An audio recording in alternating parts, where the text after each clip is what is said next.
We're launching the Richmond Barracks project. It's a 2016 commemorative project, and today we've got the Minister for Arts, we've got the Lord Mayor, we've got the British Ambassador here to help us commemorate these buildings and to launch the project.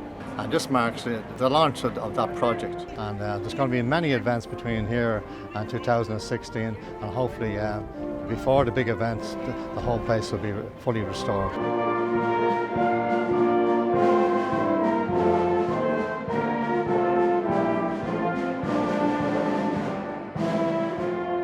Signatories in 1916 were held in this very building. Some were court-martialled in this building, and they were basically sorted and charged and brought to Kilmainham. So this was the second last act of the whole scene, the GPO being number one, this being number two, and then down to Kilmainham Jail. This year marks the 200th anniversary of the opening of Richmond Barracks, where the 1916 leaders were later held and court-martialled before execution at Kilmainham Jail nearby. For 108 years of its history, almost every regiment of the British Army were here. You know, the rising may be said to have begun at the GPO and finished at Kilmainham Jail with the executions, but a very important stage in between took place here at Richmond Barracks when the 3,000 or so of the rebels were brought here when the rising had been put down. And of course, another part of that story of the barracks, and it's important, is about the British Army use of the barracks, where regiments from all over the United Kingdom were stationed here.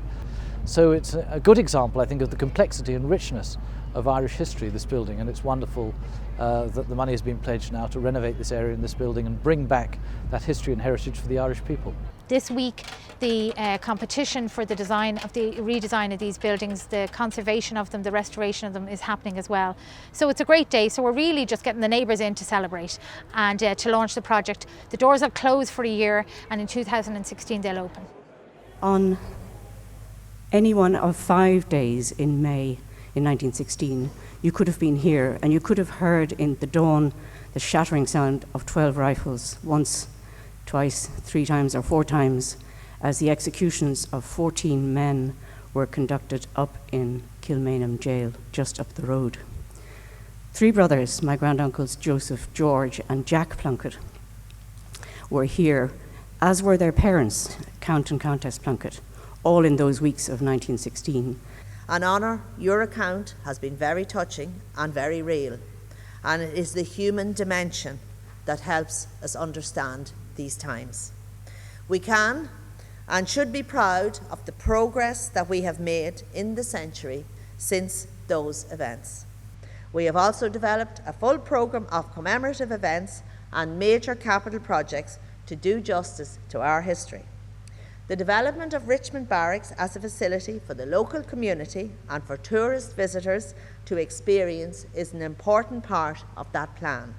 And I suppose the work of the Heritage Group in Inchicore Kilmainham is really rooted in a belief that this district has a great deal of character and history and culture. I can only say to the young students present here today that to grasp the history, it's terrific to hear, it's terrific to see, and I think that's the whole idea of the commemorative centres and proceedings for 2016, is to try and grasp and get the imagination and just imagine what men, women and children went through.